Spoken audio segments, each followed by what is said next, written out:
신입생 추가 모집 광고를 했는데 수능 미응시자 지원 가능, 희망학과 100% 보장 이런 문구가 들어가면서 씁쓸한 관심 모았습니다. 학생 수 자체가 요즘에 줄면서 특히 지역대학의 신입생 등록률이 역대 최저 기록했다고 하고 위기감도 커지고 있다고 하는데요. 현장에 어떤 상황인지 또 이 위기 극복하기 위해서는 어떤 해법들 필요할지 좀 알아보도록 하겠습니다. 국가거점국립대 총장협의회 회장 맡고 계십니다. 제주대학교의 송석원 총장을 연결하겠습니다. 안녕하십니까? 네, 안녕하세요. 예. 3월이고 새 학기 개강했을 것 같은데 제주대는 입학식은 어떻게 하셨습니까? 먼저.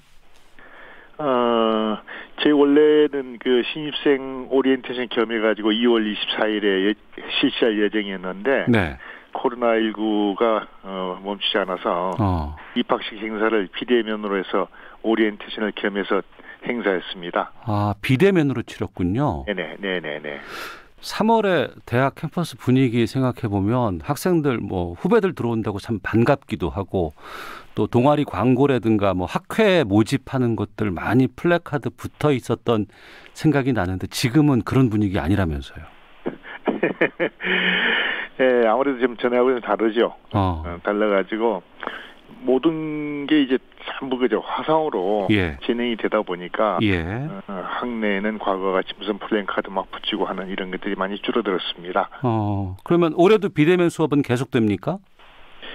예, 원래도 전년도와 유사하게 비대면으로 진행을 하고 있습니다. 이제 그래서 저희들 같은 경우에는 30명 기준해 가지고 수강생이 30명 이하인 경우에는 대면 수업을 원칙으로 하고, 그다음에 30명 이상이 되는 경우에는 비대면을 원칙으로 하는데 대면 수업이 부득이하게 필요한 그런 성질상 수업이 인 경우에는 30명이라도 소위 거리두기 공간이 가능한 강의실을 통해서 수업을 진행하고 있습니다. 그렇군요. 이렇게 코로나 때문에 대학의 모습이라든가 분위기도 좀 달라지고 위기 맞고 있습니다만 또 학령 인구가 줄면서 입시 환경도 달라지고 있다고 합니다.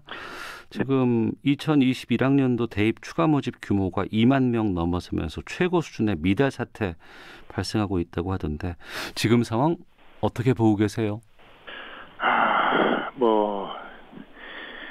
전 대학이 다 걱정하고 있죠. 걱정하고 있고 저희 대학 기준으로 말씀을 드리면 저희 정시 지원 인원이 작년보다 한 16% 감소했습니다.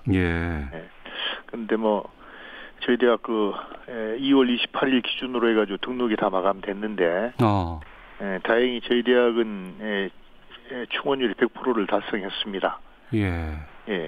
그래서 내년도 입시에서도 올해와 같은 충원율을 100% 달성하기 위한 소위 입시 정책 이런 아이디어를 좀 계속 짜내고 있는데 아마 다른 대학들도 이러한 정원 충원율을 좀 미달성하는 그런 걱정 속에 많은 고심들을 하고 있을 것입니다. 이제.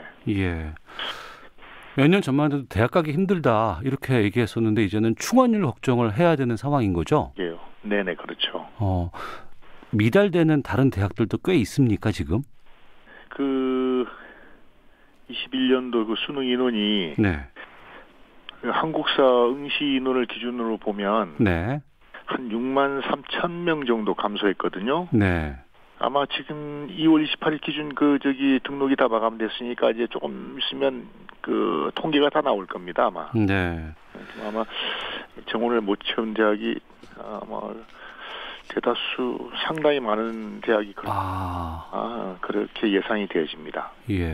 요즘에 시중에서는 벚꽃 피는 순서대로 대학 문을 닫는다라는 말이 나올 정도로 지금 그동안 우려했던 부분들이 현실로 지금 나오고 있는 것 같은데 학생 수가 준다는 건 이전부터 많은 경고가 있었잖아요. 그렇죠. 그런데 대학이 여기에 대해서 좀 대비가 충분하지 못했던 게 아닌가 싶기도 한데 네. 어떤 상황이었는지 또 대학에서는 이런 위기가 닥칠 때까지 어떤 노력들을 기울여 왔었는지 하지만 또 어떤 어려움들이 있는지 좀 말씀해 주시죠. 과거에 이런 걸 예상해 가지고 정부에서도 대학 구조조정 정책을 편 적이 있거든요. 네. 예. 소위 구조조정의 핵심 내용은 입학 정원을 줄이는 네. 그런 구조조정이었는데 특히 이 지방대학에서 많이 정원을 줄이긴 했습니다. 네. 정원을 줄였는데 그게 하루아침에 정원을 대폭 줄이게 되면 대학 운영을 등록금에 의존하는 그런 현실적인 구조 속에서 네. 무턱대고 자발적으로 정원을 줄이기가 상당히 어려운 환경이었거든요. 네. 네.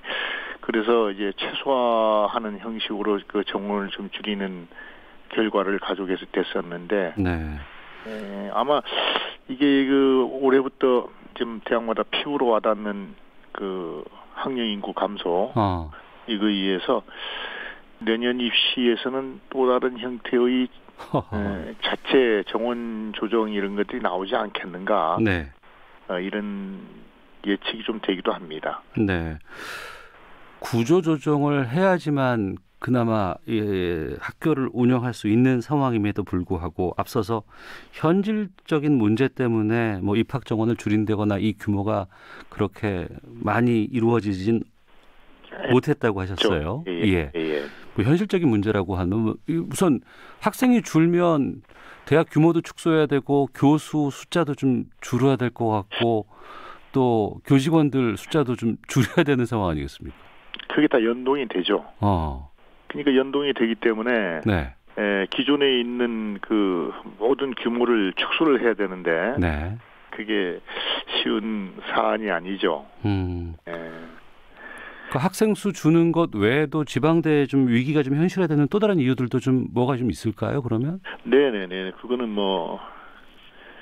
아마 전 국민이 다 아시지 않겠는가. 근데 그게 확실히 수도권 집중이라는 현상이 결국 가져온 건데, 네. 지방대학 위기라는 게, 예.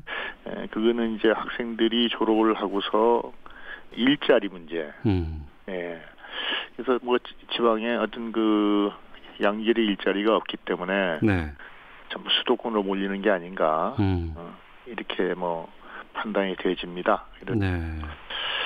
지역 기반 산업이 불균형에 따르는 그 여파로 인해서 지방대학도 소용돌이에 좀 같이 묻혀 있는 게 아닌가. 네. 그런 생각이 들어집니다. 예. 지방에 유수한 국립대학도 예전만큼의 위상을 지금 갖지 못하고 있는 것이 죄송합니다만 좀 현실인 상황인 것 같습니다. 네네, 맞습니다. 그러면 국립대도 이런데 그 지역에 많은 사립대가 지금 또 존재하고 있지 않습니까? 네네. 그쪽은 더 안 좋겠네요. 저희들이 무슨 국립대학 내용만 좀 공유를 하고 있으니까 사립대학의 내면은 저희들이 사실 보기가 어려울 뿐만 아니라 네. 외부로 표현된 걸 보면 사립대학은 상당히 심각한 정도로 좀 어려운 상황인 것 같습니다. 이제. 네. 이게 단순히 한 대학의 문제가 아니고 또 한 지역의 문제가 아니고 네. 또 국립대, 사립대를 나눌 수 있는 상황도 아닌 것 같습니다. 시간이 지나면 지날수록 더욱더 학생 수는 계속해서 줄 수밖에 없는 것이 미래의 현실인데 어떤 해법들이 있을까요? 저희들도 좀 노력을 하고 있습니다만은 이 정부가 추진하고 있는 국가 균형 발전 네. 이것이 지금 가장 급선무인 것 같습니다. 네. 그래서 산업의 불균형 이런 것들을 좀 해소를 통해서 그래야 지역에서 교육을 하고 지역에서 졸업 후에 취업을 하고 그래서 지역에서 좀 안정된 생활을 할 수 있는 이런 구조를 만들어야 이게 근원적으로 해결되지 않나 이런 생각을 해봅니다. 이제. 예. 국가 균형 발전이라든가 산업의 불균형 해소 이건 좀 거시적인 부분일 것 같고요. 네. 당장에 내년도 걱정이 되는 상황인데 지금 보니까 이번에 경상대학교와 경남과학기술대학교가 통합해서 경상국립대학교로 출범했다고 들었습니다. 네. 그러니까 학생 수가 주니까 국내 대학을 좀 이렇게 서로 같이 뭐 통폐합한다던가 이렇게 하는 시각들도 좀 있을 것 같은데 이런 움직임은 어떻게 보고 계십니까? 지금 그게 사실은 뭐 경성대하고 경남과학기술대학이 통합된 게 처음은 그 케이스가 처음은 아닙니다. 네. 네, 뭐 저희 대학도 뭐 2008년도에 제주교육대학하고 통합을 해서 지금 운영을 하고 있고요. 예. 뭐 부산대학도 오래전에 그다음에 경북대학, 전남대학, 뭐 전북대학 이렇게 다 그 주변에 끼리 다 이렇게 통합을 했습니다. 사실은. 예. 예, 통합을 했는데 그 뭐 통합을 해가지고 단지 대학의 효율적인 운영을 도모하는 차원으로 하긴 했는데, 네네. 사실은 그 후속타가 좀 없어요. 자구책은 될 수 있지만 근본적인 대안으로 정착할 수는 없군요. 예, 좀 아직은 좀 미진한 것 같습니다. 그래서 좀 통합을 해가지고 좀 그 대학의 경쟁력이나, 네. 그 다음에 대학 그 운영에 있어서 어떤 그 비용의 효율적인 그 배분 이런 것들이 이루어져야 하는데, 네. 사실 캠퍼스가 분리된 상태에서 명칭만 합치는 이렇게 해서는 별 효과가 없는 것 같아요.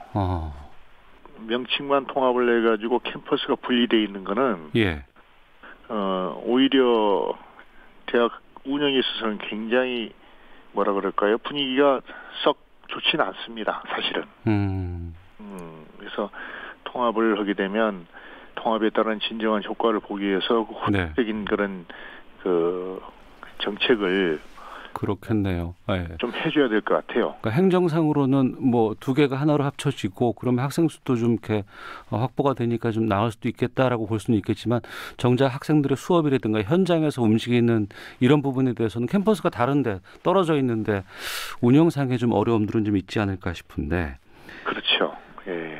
아직도 수도권에 있는 대학들은 뭐 경쟁률 세다 그러고 뭐 학생들 뭐 많은 뭐 지원자가 좀 몰린다고는 하는데 지방 대학의 좀 경쟁력을 좀 끌어올리기 위해서 뭐 정부 차원의 뭐 지원이라든가 어떤 이런 것들도 좀 필요할 것 같습니다. 어떤 것들을 좀 생각해 두고 계신 게 좀 있으신지요?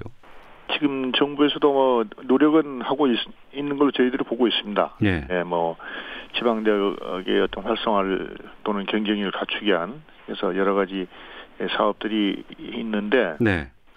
물론 뭐 예산이 뒷받침이 되어야 이렇게 좀 잘 될 수 있다고는 보여지는데 굉장히 어려운 문제입니다만은 혁신도시를 통해 가지고 그 지역 대학 졸업생 채용하는 거 있지 않습니까? 예. 그것도 그 아주 실질적으로 채용이 이루어질 수 있도록 강력한 법제화가 필요한데 그런 법제화가 아직 잘 돼 있지 않고 그래서 뭐 이번 21대 국회에서 많은 의원님들이 이런 문제에 대해서 좀 인식을 하셔가지고 입법의 어떤 그 강행 규정화하는 이런 것도 좀 필요하고 그다음에 혁신 공유대학 사업 같은 것들이 있는데요. 이런 것도 이제 금년도 이제 시행이 되는데 이 사업 내용을 뭐 제가 세세하게 설명하기에는 시간이 좀 모자랄 것 같은데 혁신 공유대학 사업 같은 것도 이것도 각 지역에 특화될 수 있는 형태로 시행될 수 있도록 교육 정책이 배려가 돼야 한다는 그런 생각을 가지고 있습니다. 이제 근데 뭐 우리 각도마다 있는 나름 특화할 수 있는 게 있는데 어느 지역만 선정을 해버리고 머지는 선정을 하지 않으면 이게 아까 우리 얘기한 지방대학의 어떤 그 위기 이런 것들을 해소할 수 있는 하나의 그 계기가 될 수 있는 사업인데 그런 거시적인 차원에서 이런 것들도 전 지역에 공동으로 시행될 수 있도록 하는 것도 하나의 방법이 아닌가 이런 생각이 좀 들어집니다. 그래서 대학마다 모든 똑같은 학과가 다 존재하고 이런 것보다는 좀 각 지역에 맞게끔 산업에 맞게끔 문화에 맞게끔 좀 특화된 학과들 같은 것들도 좀 신설한다거나 이런 노력들도 좀 필요하겠군요. 그렇죠. 그렇습니다. 그리고 이제 앞서서도 제일 초반에 말씀하셨습니다만 코로나 때문에 이제 비대면만이 강의가 좀 이루어지고 있잖아요. 근데 이런 부분들은 오히려 좀 지방 대학에는 좀 이걸 좀 활성화하는 것도 바람직한 대안이 될 수 있지 않을까 싶은데 어떠신지요? 예. 이게 오히려 거꾸로 이제 그 공간적인 뭐를 초월하는 그런 대학을 지향할 수 있는 그 계기가 될 것 같습니다. 사실은. 예. 그 지방에 있는 대학이더라도 저기 강의의 질을 통해 가지고 경쟁력을 그 확보하는. 그래서 예컨대 뭐 A 지역에서도 B 지역의 대학의 수업을 들을 수 있는. 네. 그런 거 하면 굉장히 새로운 유형의 어떤 그 대학 교육이 조성이 돼 가지고 지방과 수도권이라는 개념이 좀 무너질 수 있는 그런 계기가 되지 않겠나 하는 개인적인 생각도 좀 상상도 해봅니다. 이제. 알겠습니다. 예. 자, 국립 거점 대학의 이런 위기 속에서 좀 어떤 중요한 역할을 할 수 있는 중심이 될 수 있을 것 같습니다. 앞으로 어떤 역할을 해나가야 한다고 생각하시는지 끝으로 말씀해 주시죠.